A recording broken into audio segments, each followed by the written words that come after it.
My name is Ray Ward. Once again, I'm the director of the Wolfman Center at Cabrini University. It's a Center for Civic Engagement and Mission-Related Programming. Welcome to the 2021 Mother Ursula Lecture. This lecture is on the topic of peace building, and we've got the honor of having Baptiste Talla from Catholic Relief Services here with us today. To initiate the event, though, I'm going to hand it over to our president, Dr. Donald Taylor of Cabrini University, to give a little background on Mother Ursula and the occasion for the celebration. Great, thanks, Ray. Can you hear me well? Yes. Yes. And I wanted to acknowledge that wonderful photo collage or montage that someone put together that you had up at the beginning. There were some wonderful photos in there of Mother Ursula. So that was a nice surprise to log on and see that. So Ray, so thank you. So welcome to the 2021 Mother Ursula Lecture. Today we honor the birthday of Cabrini's founder, Sister Ursula Infante, MSc. And we mark the occasion by presenting the Cor Jesu, or Latin for Heart of Jesus Award, to a very special guest, Baptiste Talla, who embodies the Cabrinian legacy of making God's love visible in the world through their work for justice and asking them to share their insights into living a life of purpose. Mother Infante was a trailblazer after the heart of her mentor, Mother Cabrini. Ursula, born Anna Lawrence, was herself adopted into a family in New York. She entered the convent at the age of 18, and over 100 years ago was accepted into the order by Mother Cabrini. Sister Infante was one of the earliest women to graduate from Fordham University with degrees in pharmacy and education, and then she would go on to earn her master's degree in education from Columbia University. Like her mentor, Mother Infante was a diminutive woman, determined to share the love of Jesus in this world. When the missionary sisters of the Sacred Heart of Jesus sent her to open a college for the order, not even the objections of the Archbishop of Philadelphia could deter her. John Cardinal O'Hara initially rejected her petition, only to relent after she gained the approval with other colleges in the area.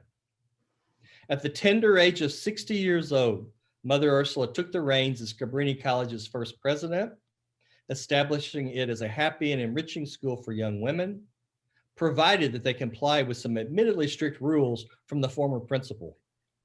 She steered the college through its first 10 years of development, set it on a course for success for years to come. The school that Mother Ursula helped found back in 1957 has grown into a university beyond what any of the 32 young women in that first graduating class could have imagined. Today, we have over 2,000 undergraduate and graduate students enrolled in more than 40 degree programs, ranging from the bachelor's to the doctorate level. Cabrini has long been known as an institution that puts the needs of its students first through its own education of the heart, just as we have done through the past year's challenging times of hybrid learning with personal wraparound support services to ensure every student's health and success during this unprecedented pandemic. In this journey of growth, Catholic Relief Services has been a vital partner with the university in ensuring that our students, faculty, and staff and alumni continue Mother Cabrini's mission of sharing Christ's love for all. The official international relief and development agency of the U.S. Catholic community, CRS links Cabrini University with aid work being done in over 100 countries across the globe. Over the last 15 years of this partnership, which was the first of its kind in the US, our students have collaborated with missionary sisters and CRS employees in Swaziland, Guatemala, Italy, Zambia, and Argentina. CRS has also supported the university's Justice Matters curriculum, which is at the core of every undergraduate student's education. Through his direction of our CRS Ambassadors Program, Professor of English and Communication, Dr. Jerry Zurich, or JZ, as we know, and I see him right there on my gallery view right up top. It's good to see you, JZ, has helped bring the experiences of global solidarity home to Cabrini through all the simulation experiences on issues ranging from forced migration to child labor to climate change, always with a focus on the education of the heart. We're grateful for the resources and inspiration that CRS has provided Cabrini in helping the university engage in the global common good, all the great work that JZ and other faculty and staff have done. Also a special shout out to Maureen, in her leadership role with CRS. And at a time when there is so much good that needs to be done, we're right to celebrate the memory of Mother Ursula and her determination to do right by the students and that they do right in the world. And we are heartened by the example of humility and dedication of CRS to be co-workers with the poor across the world in improving the bonds of solidarity and dignity through truly human development. So today, let us celebrate in the spirit of Mother Ursula, who was known to always have a slice of cake and a glass of beer during her dinner.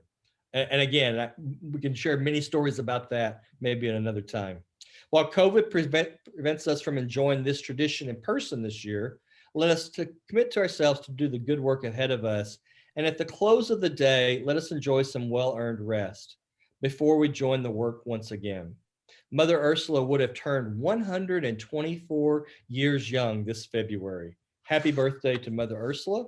And now I'll turn the program back over to Ray to introduce our speakers. Thank you, Ray. Thank you so much, GT. Appreciate it. And thanks, JZ, for all your leadership. Yeah, so as was said, today we are honored to, okay, let me make sure that we've got, okay. Today, the university is honored to welcome Jean-Baptiste Talla to help us celebrate the legacy of Mother Ursula. We chose the theme of peace building for this year's lecture due to the intense divisions that we see in our world today, both internationally and very vividly here at home as well. Whether seen in the vicious racism that prompted mass protests this last summer, or the toxic political divisions on display at the start of this year, as a country, we can seem to be at a breaking point, with people fractured into their own disjointed realities at odds with their neighbors. The lines of these divisions cut through our cities and neighborhoods, our homes, and our families. The work of contemporary peace builders goes beyond the cessation of hostilities and looks instead to bind up wounds and restore trust in communities. This is difficult work, especially when lives have been lost for the sake of divisions that people hold so close to their hearts. Forgiveness can seem like nothing short of a miracle in these situations. But I believe we are very lucky that we are hearing today from somebody who has witnessed just some of those kinds of miracles. Jean-Baptiste Talla is the technical advisor for peace building and justice in Africa and has served with Catholic Relief Services for more than 20 years. Prior to joining CRS, he was a regional advisor for education in his home country of Cameroon and has served as the coordinator for Justice and Peace Commission of the Association of Episcopal Conferences in the Central Africa region, the ACERAC. Over his career, Jean-Baptiste has facilitated hundreds of peace-building training workshops from the grassroots to the highest levels of government and civil society. He has been particularly instrumental in supporting the efforts of the Church through Caritas and CRS's country programs to advance social cohesion and reconciliation. In this vein, he is the author of a major CRS peace-building tool, The Ties That Bind, Strengthening Social Cohesion in Divided Communities, and a book chapter, Central African Republic, Platforms for Social Cohesion in CRS's Interreligious Action for Peace, Studies in Muslim and Christian Cooperation from 2017. From his knowledge and field experience in administering the 3Bs, 4Ds methodology he developed in the Mini Social Cohesion Barometer, a tool to assess and strengthen social cohesion in divided communities that was recently published by CRS. Jean-Baptiste will be joined in conversation by Dr. Suzanne Toton of Villanova University, author of the upcoming book, When Doing Good Isn't Enough, the story of CRS's adoption of justice as its lens, which examines the role of Rwandan genocide in a paradigm shift in the way that CRS approached its development work. Dr. Toton will provide a discursive response to help open the conversation today. In ordinary times, I'd be giving Jean-Baptiste a bowl to mark the Koryezu Award. The bowl has the inscription of a quote from Mother Cabrini that goes, "Renew your courage, put yourself on the right road, and start running." This is a celebration, today is a celebration of the course that has already been run by our speaker and by everyone present who undertakes the education of the heart, and to strengthen ourselves for the road ahead. It's therefore my honor to welcome Jean-Baptiste Talla to Cabrini as the recipient of the Koryezu Award and to invite him to share his thoughts in this, our 12th annual Mother Ursula Lecture. Please join me in welcoming him. Jean-Baptiste. Thank you very much, Ray. thank you, Cabrini University, for this great opportunity you are giving me to provide my little contribution to strengthening the real and fruitful partnership you already have with Catholic Relief Services. Catholic Relief Services really give me an opportunity to journey toward peace till now for more than 20 years. Please, if you allow me, I'm going to take a few minutes to share with you my screen so that my presentation will be done through PowerPoint while I'm speaking. Do you allow me those few minutes to share my screen? Mm-hmm.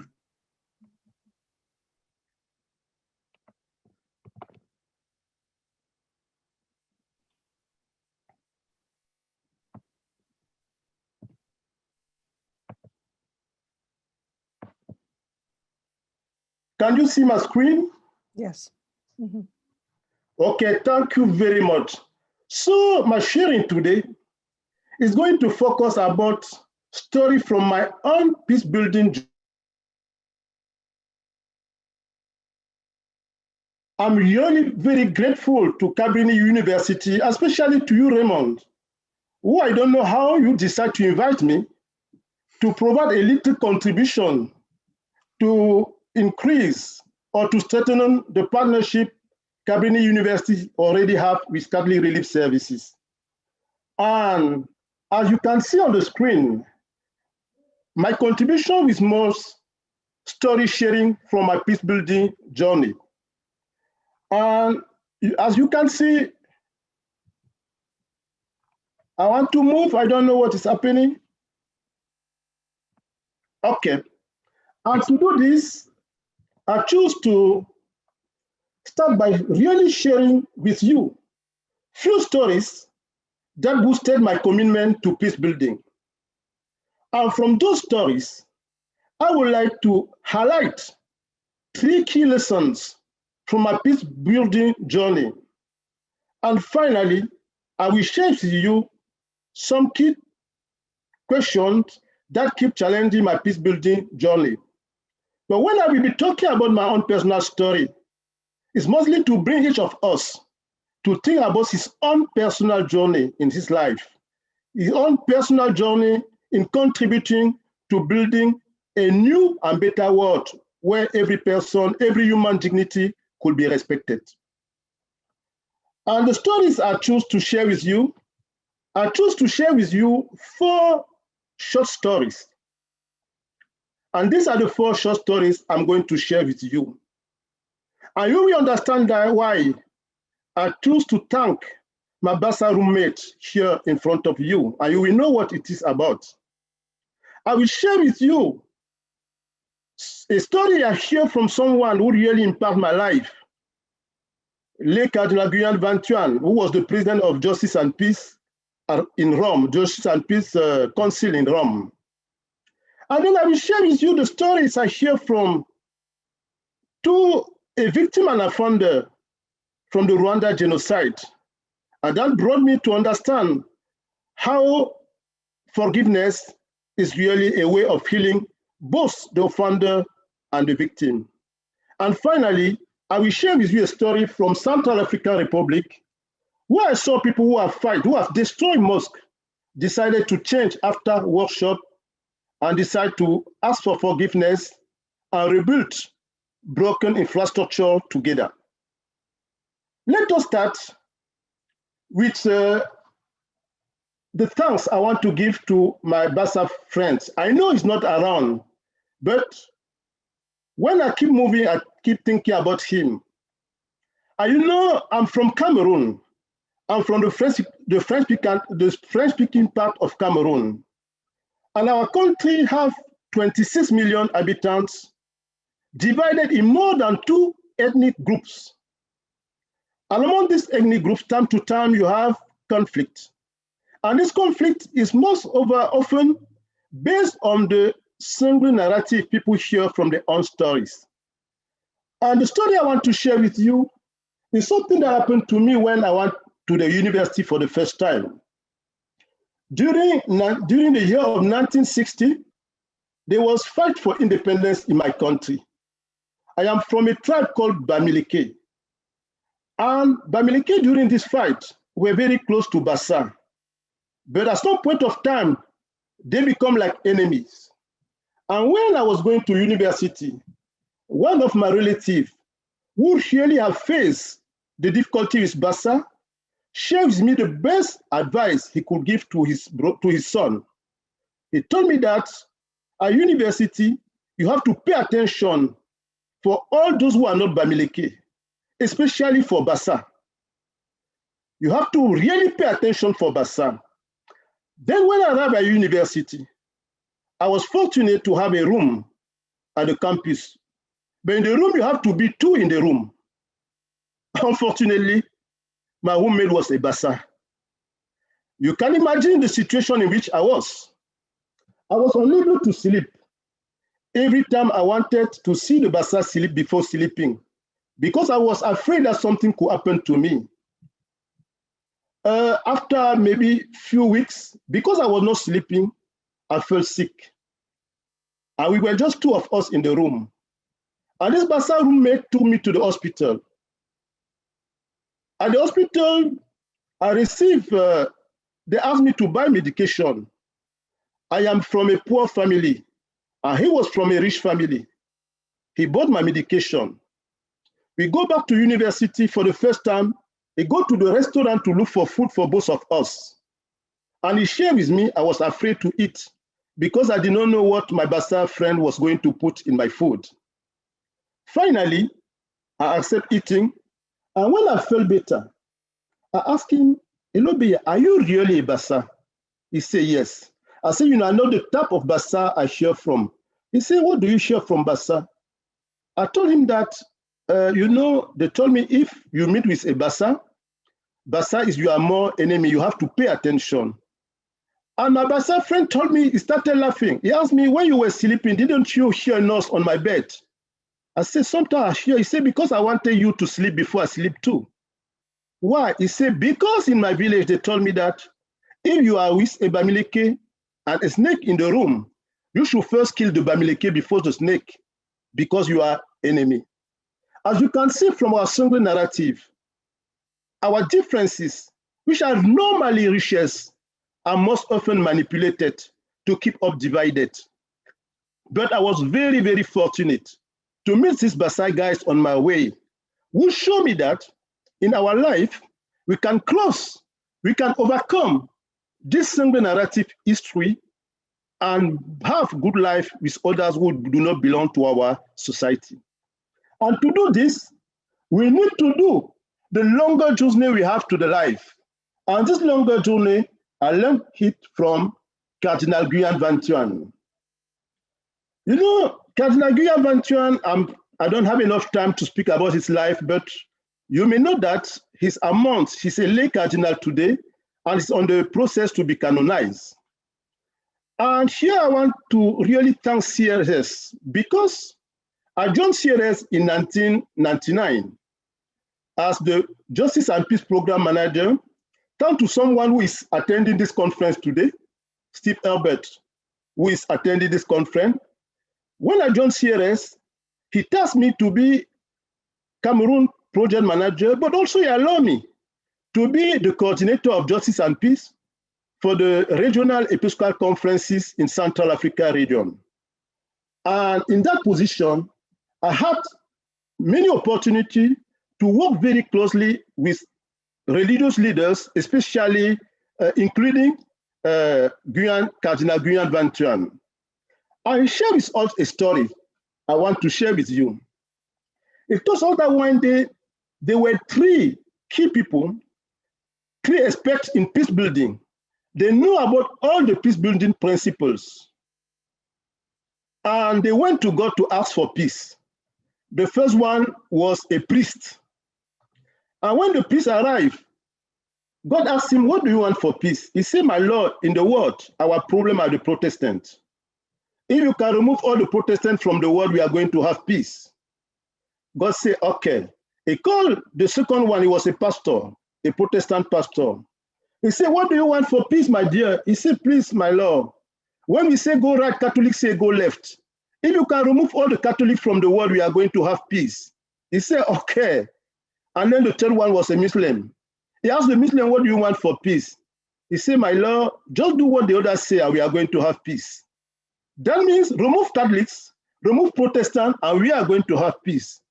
And when we started laughing, as Sue is laughing, the Cardinal told us it's always our own situation. Sometimes we are at the altar with other priests who do not belong to our tribes, who do not belong to our political party, who do not belong to our ethnic groups. And our prayer is that if this guy is not there, we are going to live a peaceful life. It's like we were praying to remove this guy from our life. And when I see what is going on today in your own country, it looks like if they were asking people from different parties to go and ask something to God, they will just ask God to remove the others so that they can live in peace.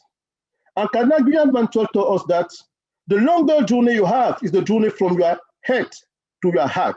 With your heart is very short. But how do you take the good thing you have in your head and translate it in your life and live it? And this was a key lesson. And every day in my life working for peace building, I'm trying to continue doing this longer journey from my head to my heart. And to do this, I had a chance working for CRS and going to support program in Rwanda. I've been learning about forgiveness in classes. And most of the time they say to forgive, you need to wait for the person who harmed you to ask for forgiveness. But in Rwanda, I discovered that forgiveness is a healing process that heals first the person who is harmed. I learned that from the testimony of people who have gone through this crisis. You remember, I did not speak about the crisis, but you remember in 1994, there was a genocide in Rwanda between Tutsi and Hutu. And after the genocide, the church tried to provide a space for reconciliation, and CRS supported the process the church were going through. And I went there to work with people to support them. And during a meeting, a lady who has gone through a very difficult situation, who was not smiling, stood up and said, you know, I have lost my humanity when I was still thinking of revenge. Till the day I decided to forgive for this man sitting near me, who was leading the team that killed my husband and my children. That day, I regained my humanity. I feel again that I'm a human being. I started smiling again, and I still have hope today. And the guy stand on and say, I was afraid when I came out from the prisons. And when this lady came to me and said that, I forgive you, I did not think that was possible. Finally, I also go through the process. And when I accepted her forgiveness, I started living again. I started discover that there's still again human being in me. And now together we are working to try to do things. And I can tell you now, I really regret all the wrongdoing we did and are reconnected so that we can be example for others. And there are many cases like that in Rwanda, where people who has gone through this difficult situation has decided even to really to overcome their own trauma. They have decided to forgive. And you see, I just quote at the end, just every time my dear remember that bitterness is an acid, which causes more damage to the vessel in which it is stored than to the object over which it is poured. And to overcome this damage, forgiveness is key. And the other lessons I learned, and that was key to me, the other story I learned, is a story from Central African Republic. This is the last story. There are many stories, but I choose to share very few with you. In Central African Republic, I was very fortunate to be sent by CRS to provide support to church, to religious leaders, including Catholic, Protestant, and Muslims, to bring them, to help them, to accompany them in the commitment for peace in the country. You know, in 1992, there was a crisis in Central Africa due to the fact that a group of, let's say, political and rebellion groups called Seleka in 1992 decided to overthrow the president out of power. And when they came, they ever received support from other people. But what they did, they started, how can I say, destroying people's lives, destroying so many things that another group called Anti-Balaka decided also to fight them. And the fact that these two groups, one was more close, the Seleka was more close to Muslim, and the Anti-Balaka has a more connection with Christians.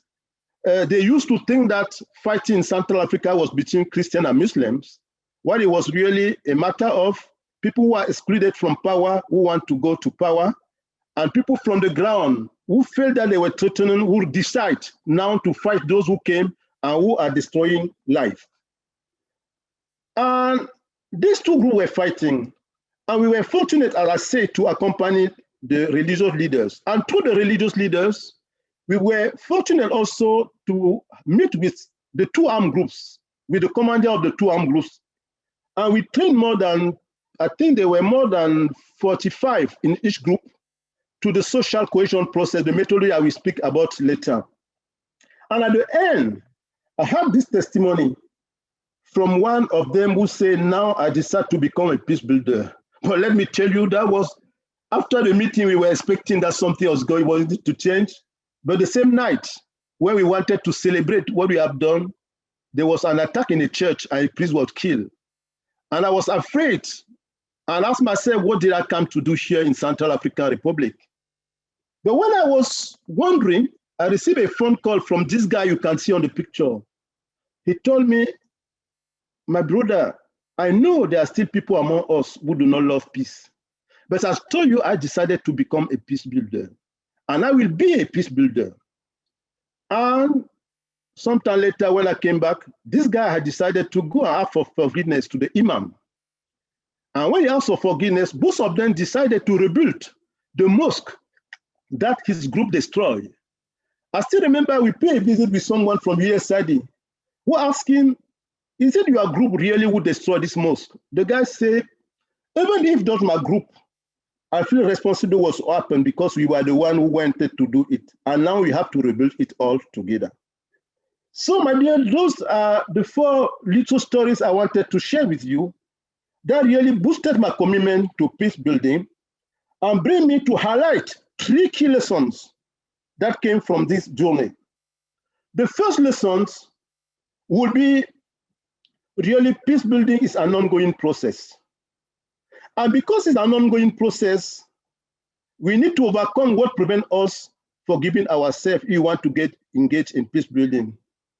And during my journey, I was inspired by the 3B4D social cohesion approach that I will say very little on it, which is an approach that now we at CRS are trying to use to rebuild broken relationship between society. Let us very quick look about the fact that peace building is an ongoing process. You know, we believe that conflict is natural, that conflict is normal, and that conflict is neutral. Conflict degenerates in violence if we have a negative approach of conflict. But if we have a positive approach of conflict, conflict can become an opportunity to strengthen relationship among people. And I share this picture just to bring you to understand that conflict dynamic is like fire dynamic. You see the first stage, you can see people who put together, who gather materials for firewood, and those firewood are the way we speak about our stories, are the way we use the media, are the form of injustice that go around. And we are aware of that. At that moment, we are called to transform those materials and prevent fire. But if we see people who have matches that they want to lighten to have fire, we have to stop them. And we have to prevent the flame to spread at the second level. But sometimes you can do all what you can, and then you have bonfire stage. At that level, you still need peace building. at that level is a matter of limiting the damage and stopping the violence. But you know, when you have fire and then you have the cool is still hot. If there is bad one, you come, the fire can grow up again. But if the fire is really well extinguished, now we can move for the other side. Even at that moment, we need to cool the cool by healing the wounds, because violent conflict really provides a lot of wounds. And finally, even when we think that things are started to go, we need to strengthen peace infrastructure, please. We need to strengthen them. And I really admire something here in your own country. I saw how strengthening was your constitution, but I found that the constitution finally win because people follow it as its very step. In our place, the one who have power can change the constitution. So when we are talking about peace, we need also to strengthen those infrastructure that can lead us to peace. So peace building is an ongoing process to build a strengthening real relationship and aiming to restore caring community in the midst of ethnic, political, religious, and other forms of strife. In our place is most ethnic conflict and sometimes political conflict, and even political conflict is around the ethnic lines. In your country, more than I know, you know what are the divided, what divide you, what are the situation, and all these situations call you to be doing something to rebuild peace. The second key lessons I learned is something that I hear from Pope during I think it was almost at this moment. It was during when Pope did his homily for Pascal time, for Easter time. And Pope said that we need to overcome things that really avoid us to be open to others. And he lists the narcissisms, because this makes us idolize ourselves and to be concerned only with what is good for us. Working for peace, we need to go to overcome that. We need to overcome victimhood, because it brings us to complain about our neighbors and to think that we are left out and we don't have any hope. We need to overcome pessimism, because this brings us to be always angry with the world and complaining that nothing is good, nothing is going well, but sit back and do nothing. And for this, I add also 3. And the first one for me that we have to overcome is fear. Yes, there is a normal fear that we call environmental fear. If face of a danger is normal to fear, but you have what we call psychological fear that really tend to innate emotional reaction rather than thoughtful response and often erupt in violent behavior. We need to overcome that fear if we want to work for peace. We need to overcome the single identity and narrative, because it creates stereotypes. And we see others through the lenses that we earn from the story we shared, that taking people as they are. We need to overcome tribalism. Yes, maybe it's normal that in face of a situation, we think about our group. But when this is manipulated to bring us to see the others as to just speak about us and see the others as those who harm us and want to take control of our resources. And here I would say I want to take control of power. That brings us to think that, okay, we need to overcome this division. This thing that brings us to see the others as our enemy. This is the second lesson I learned. Overcome what avoid us to be open to others. And the third is really about this approach. I was inspired to develop from the work I was doing in Central African Republic. And we call it the 3B4Ds.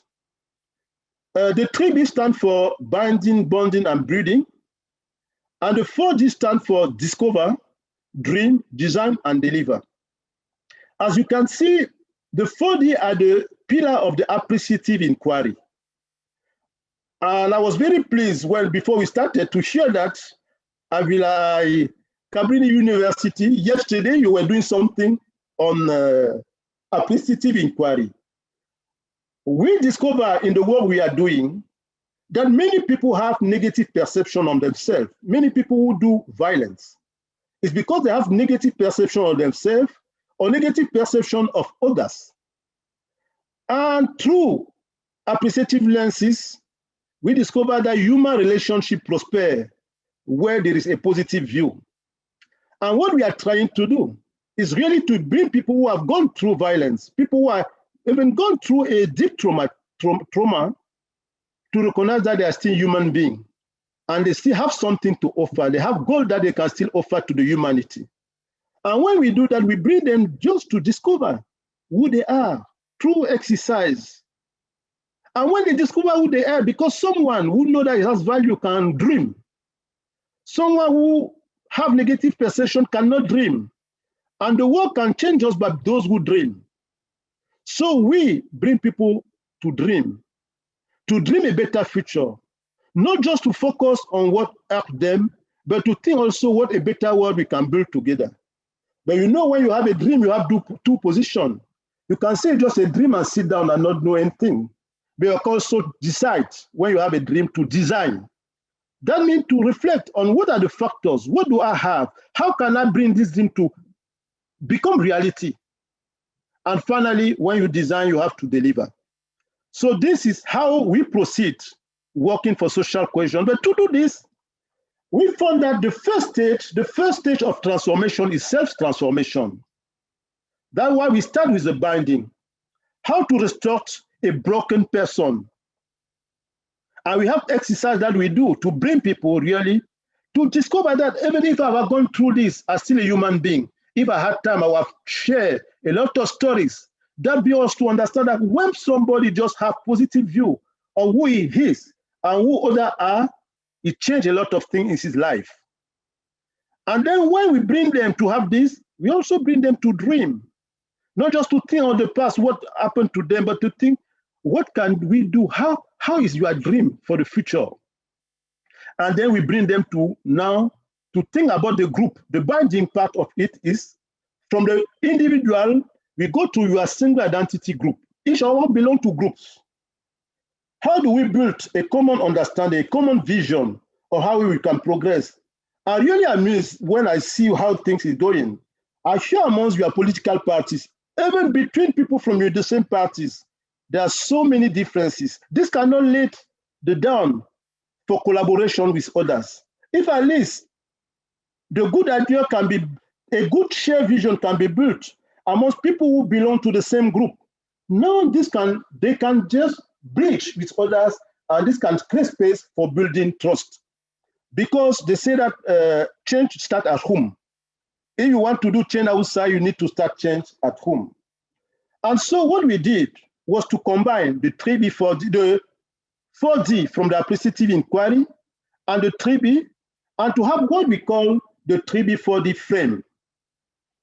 And you see, this is really the process we follow when we are working both at the interpersonal level and at the community level to bring people to move. And you can see at the level, I can just take the level of the binding. We start by, what do I have that is positive? We focus on what people have as positive. What is my dream for a more cohesive society? What can I do to improve myself? On which personal quality can I build on? And what can I do? So we follow this process when we are working in the community with individuals, and then we have the same process with the group so that the change can go through the group. And let me tell you, when we did it with the anti-Balakas, at the end they asked us, what about if you could do the same with the Seleka? Maybe that can open the door to us to discuss. When we do with Seleka, they say, why don't you go and do that with the anti-Balaka? If they know the same thing, maybe we can rebuild our country together. And we were open to do that. So this is one of the lessons I learned, and that brought me to be inspired to this approach that we at CRS are trying to use. And I've been experimenting in more than 20 countries in Africa now, working with people at the community level, at the middle levels, people from the government, and people at all levels.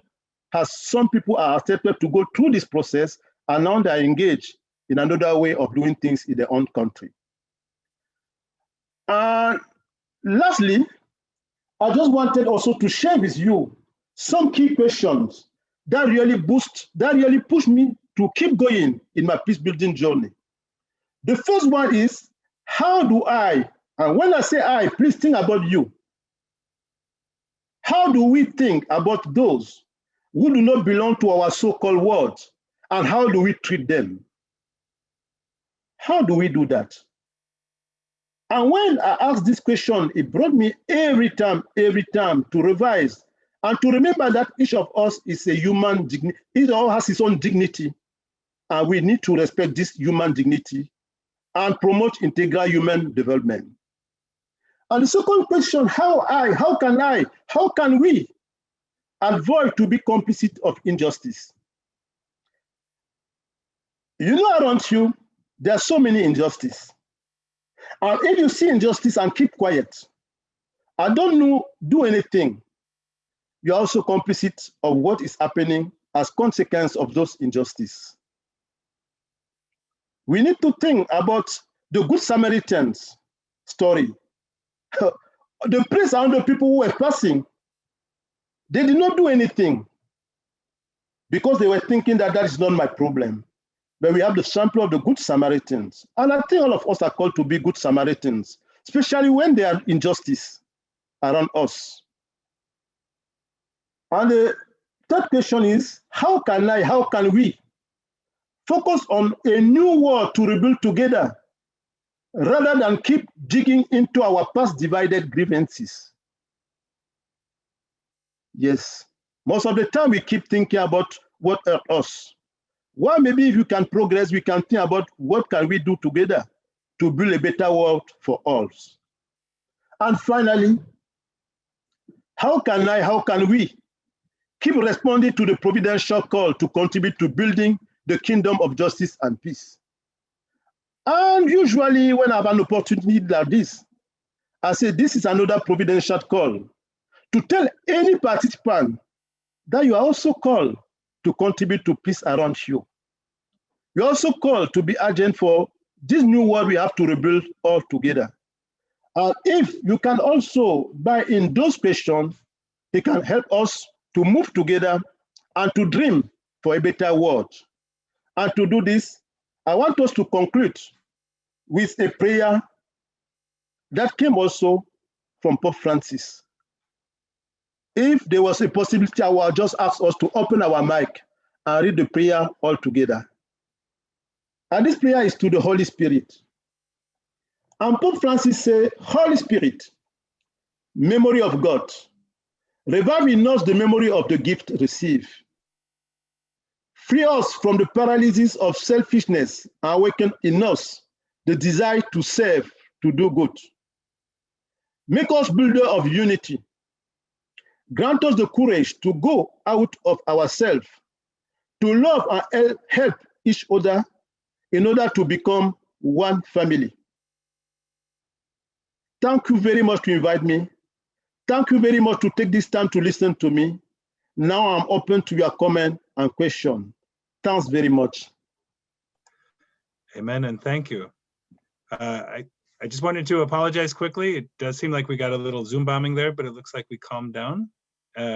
And Jean-Baptiste, if you'll stop your screen sharing, I think we'll invite Dr. Toton to come in and have a little bit of conversation to start things off. That's great. I'm going to do it now.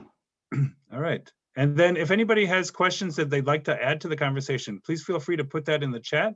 And I hope that we'll have some time at the end of the conversation between Jean-Baptiste and Dr. Toton for more conversation within the group.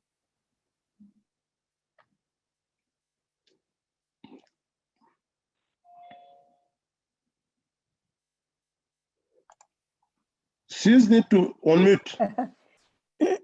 There you go, Sue. I think you should be all set now. Sorry about that. Okay, fine. Thank you. Jean-Baptiste, I want to thank you for your presentation. It was very inspiring and very, very helpful.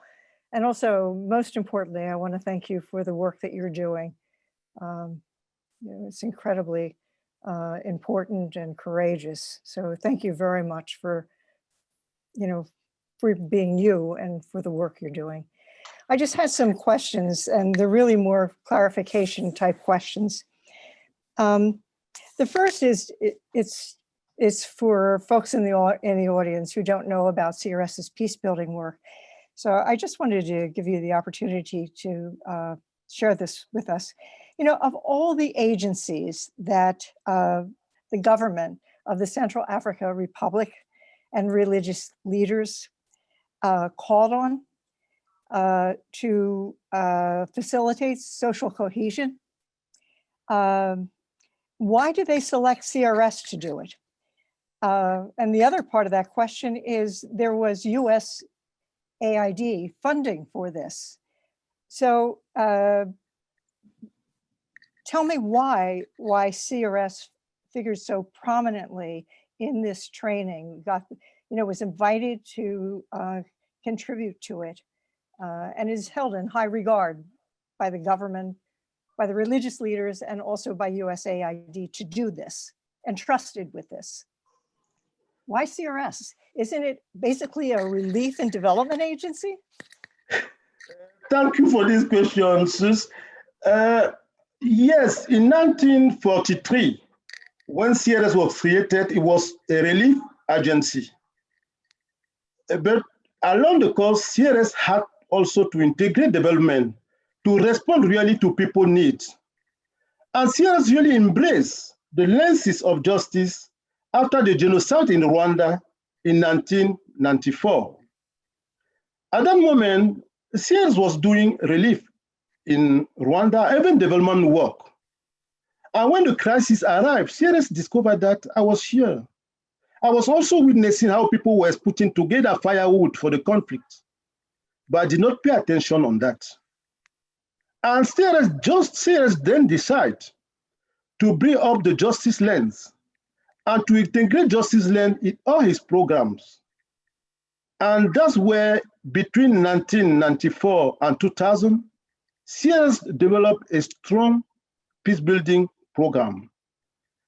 And in Central African Republic, we were very fortunate before the conflict arrived that we had already a very good partnership with the church. Mm-hmm. And the church also knew what we were doing to build peace, because CRS in almost all his program now has, as I'm telling you, the justice lens to contribute to justice. And the religious leaders came to CRS because they knew that CRS has that capacity of providing support, not just humanitarian support, but also help people to rebuild broken relationships among them. And that's why they came to us. And when they came to us, CRS already had a program in Central African Republic, an emerging program going on. But with this violent conflict that happened, USAID accepted to extend its funding so that it can also support this social cohesion work in the country. So they came to us first because our mission and vision that has, during the historical dynamic, has integrated justice and peace lenses in all what we are doing, and because also the trust the church as our key partners in the country already have to CRS staff and to CRS way of doing things in the country. And the USAID come in because they also know about CRS, about what CRS is able to do. And they were also facing the difficulties that was going in the country. I understood that if really you cannot do development without having an open eyes for peace. Mm-hmm. Because you remember, peace is the other name of development. So I think that's why we were chosen in those countries. Mm-hmm. Good, excellent, thank you. Thank you for that. Yeah. You covered this, but I'd like you to, elaborate on it a little bit more. With the 3 Bs, what are the limitations of the 3B approach in and of itself? Tell me what you ran into that made it necessary to think about and to, in fact, layer over the appreciative inquiry. What are the limitations of 3Bs? Yes, that is a very good question. And that made me remember even the discussion we have internally in our team. Mm-hmm. Because in our team, we believe we need to layering the appreciative inquiry, because the 3B by himself can also be done by armed groups. Armed groups can also go through the 3B process, but not with a positive lenses, with a lenses of destroying. Why appreciative inquiry provides really the positive lenses that bring people to bind because they want to do good, not to bind because they want to do something that is harmful. And if we have time, maybe even in your own context, if you open eyes, you can see that there are people who are binding, who are even bridging, but not for the sake of good, for the sake of doing bad to the society. While bringing in the appreciative inquiry lenses, bring you really at the personal level, into your group, when you are with other group, to mostly think about positive things that you have to do for your society. So that's why that is the added value of bringing, of layering appreciative inquiry and the 3B for this. Mm-hmm. And the 3B, sorry. Okay. Could you just tell me, this wasn't one of the questions but where does appreciative inquiry come from? Do you know how? I mean, has CRS been involved? I mean, I did come across it in some of the research that I've done, but what's its genesis? Let me say that the project in Central Africa, the SEC project in Central Africa, when they developed the concept note of the project, they inserted the appreciative inquiry in the concept note. And CRS, if you could see the partner toolkit of CRS, this is a very whole document. Maybe very few people even think about it. And this, I discovered it when I joined CRS, maybe in 2000. And the partnership toolkit is all about appreciative inquiry. Hmm. And it really shows us how to build partnership through appreciative inquiry. And when, even if people don't think about it at CRS, I think the way CRS do things is to have these lenses of appreciative inquiry, mm-hmm. of to value the human dignity of each person, and to see how all what we are doing is promoting mm-hmm. positive lenses. Mm-hmm. Mm-hmm. Good, thank you. Mm-hmm. I noticed we only have just a couple seconds, but I really want to ask this question because I was intrigued by it. How can you tell me how, I mean, I rewrote the question another way. So how can the SECC trained communities effectively work together to reduce exposure to the very real threats of the presence of armed groups? So how do these trained communities work together to limit the effects of these armed groups in their midst?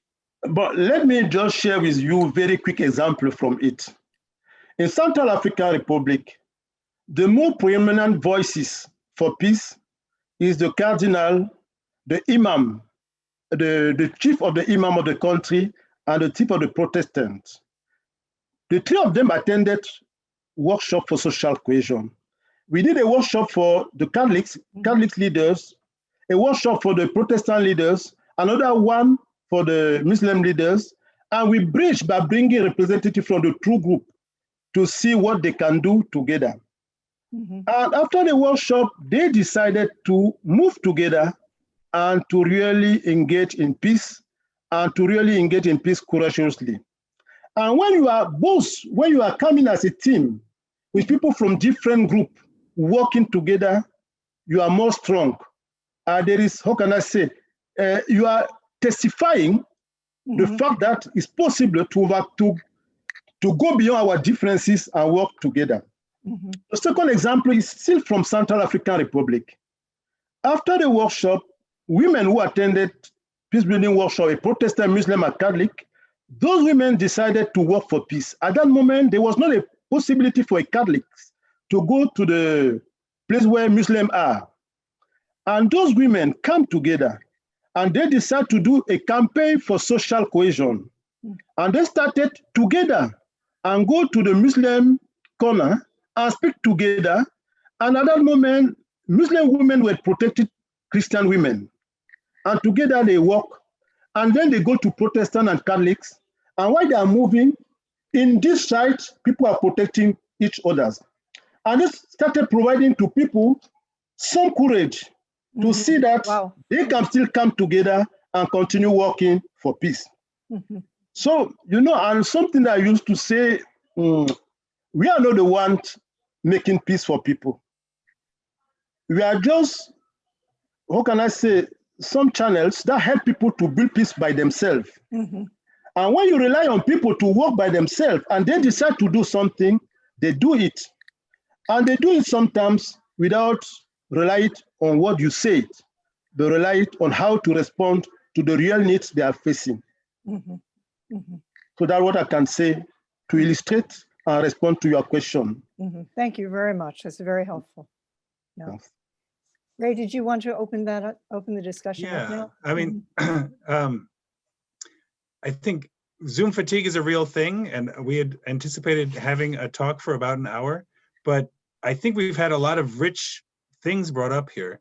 And I think we've only begun to touch on how what Jean-Baptiste you've been talking about in mainly African contexts also has a lot of resonance in our current context today. So if anybody has a question that they want to type in chat, I would encourage you to do that. If anybody wants to be unmuted, I think I can manage that. So just put a note in chat or to me privately and I can do that. But if you don't mind, I'll kind of kick things off with just one other question. And you know, we may end after that, or if we have more questions, we can continue the conversation. But Jean-Baptiste, my question was just to look at the United States. I know when we talked earlier, you were saying, well, you're telling all of these stories that you're hoping that people will hear echoes of what's happening now in the United States. And you drew a couple of comparisons and contrasts. But I'm wondering, one of the contrasts that strikes me is that a lot of the conflict in the United States today seems to be at a distance. You're talking about a lot of communities where you have neighbors who they know each other, they see each other, but they're not united. Here, it seems like, and maybe you tell me I'm wrong, the groups that are having conflict are far away from each other. They sometimes don't even see each other. Do you think that's true? And does that pose a special difficulty for us? What can I say? My observation, for instance, I'm here in Portland, Oregon. And in Portland, you have the two groups, that is, you have the two political groups alliance in here. And if there was a possibility, how can we find a way of bringing each of the group, maybe few of them, because one of the principles of peace building is not just to have all the mass together, it's to go from key people to more people. How can we have some key people from each of the group who could go through the process, after going through the process, coming together and think differently? Ensure you every time when we do it with people, because armed groups are not together. The community, even though they are together, the armed groups are living in their own side. But when someone goes through the process, at the end of the process, most of people change their own lenses. And they started looking the others with different lenses, and this opened door to building trust. And I think it will be just a matter of contextualizing the approach. When I see the discourse that is going on in your country, sometimes I ask myself, human beings is almost the same everywhere. The same narrative is everywhere here. When I try to listen to news from different, when I listen to news, I can know that this news belongs to these parties, and this news belongs to these parties. And in Rwanda is really the manipulation of media that prepare the ground for the genocide. And if you don't pay attention, manipulation of media, even in your own country, even though you have a very strong constitution, can also lead in open violence among people. And as I told you, each of us is called to ask himself, what can I do not to be complicit of injustice? Back to you, Raymond. Okay. I don't see anybody coming forward with questions. So I think that's not a bad note to end on, that we should all ask ourselves, what can we do to not be complicit in injustice? To not sit back, but to engage, to step forward. I want to note a couple of people that were in the chat earlier. Maureen McCullough, great to hear from you. Thank you so much for CRS's support at Cabrini and for helping us spread the word about this event. I don't know, Jean-Baptiste, if you saw the note from Steve Hilbert as well. I saw it's around. Yes. Let me share with you, Steve was the one who was sent by God to call me to work for CRS. Yeah, and it was for me a providential call. And I know there was a student who was asking if you were willing to share just a little bit about that decision. Is there anything, did you expect to get called into this, or was this out of the blue? Yeah, to give a little bit of your own story as we close things out maybe today. Thank you. I used to say that my call for peace building is really a providential call. I was having good career as a teacher in my country. I was teacher advisor from very young teacher advisor for a region in the country. And I did not think that I was going to get involved in peace building. The first person was a priest. And I cannot tell you, I met with him and I asked him to tell me about peace building. He said, if you want to know, come to our next meeting. I went to the meeting and then people in the meeting say, why don't you stay with us? I stay and become like the voice of the group for peace. And finally, I met with Steve. And I did not apply. I used to tell people if I had applied to work for CRS, I would not succeed. I did not apply. And Steve, when we met, I think it was in a conference, and after the conference, still asked me to meet with him. I asked me to discuss with him some issue that was going around. And after 2 or 3 discussions, he asked me, what about if you can join us at CRS? I did not know about CRS. I asked people to advise me. And the question they asked me, I asked Steve. And Steve said, don't worry, I think this is a place you can be. I think he was right. Because being with CRS has changed my life. CRS has given me the opportunity really to, how can I say, to contribute to the little things that God asked everybody to do during his own life. And so I did not know I was going to become one day someone involved in peace building. See, I met this priest and Steve who opened the door for all what I'm doing. I can't go, if I had time, I would have even stayed just on my personal stories of doing things. But I thought it would be more helpful to know about the stories that brought me some lessons in what I'm doing today. Excellent. And I know we did, say we don't want an abstract thing. Let's tell the stories because the stories are what can change lives. Steve asked to say a few words too. So Steve, I think, can unmute and speak. Yeah, can you hear me? Yes. Yes. Great, good. Well, Jean-Baptiste, thanks a lot. It is, for those who don't know me, I worked for CRS for 24 years and met Jean-Baptiste when we had started to look at peace building projects, and we didn't really know much about peace building at all. We knew about agriculture, we knew about water, we knew about all kinds of things, but peace building, how do you do that? But I'd been in Africa for a long time. I had a really good feel for this. And then someone said, you really got to talk to this man in Bafoussam, and a guy named Jean-Baptiste. He's doing some interesting things out there. And so I went out and visited. And one of the things he showed me was he was policemen and taxi drivers in Africa are always in battle. The taxi men are trying to avoid the police are trying to hit the taxi men up for bribes, and it goes back and forth, and no one is happy about it. But he actually built a project and built a whole new system that brought together these two, what were combating parties, to some kind of understanding of how to live together in a better way. And I came away from that going, well, if he can build peace between taxi drivers and policemen, he can build peace. And so I just took a leap of faith.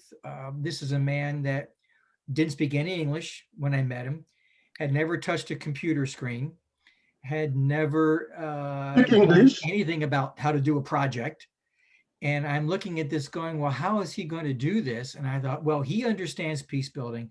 We'll teach him the rest. That's probably going to be the easier part than having someone who can walk in a room and put people at ease and then start helping them figure out how they can all live together. And that's Jean-Baptiste's superpower.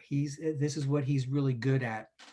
And it's a real thrill to watch him succeed in everything he's done. He's gone way beyond anything that either he or I ever expected to see. So Jean-Baptiste, you congratulations for this award. You deserve it greatly, and I'm glad to see it.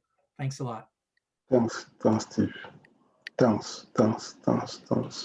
Excellent. Then I think we're gonna end it there. Jean-Baptiste, you've talked about this long journey from the head to the heart. So I hope that whatever words people heard today, they let those sink in. And really, the power of peace, the power of forgiveness is a life-changing power. It's a miraculous power. And once you see it working, once you see those results, I've seen in my own small part, you're ruined for life, because you know that's the only way forward. So I hope people have heard this today, and I hope it sinks in. Thank you so much for spending your time with us. And thank you to everybody who was here to hear it. Go in peace, please. Thank you. Thank you very much. Thanks, everybody. Thanks very much.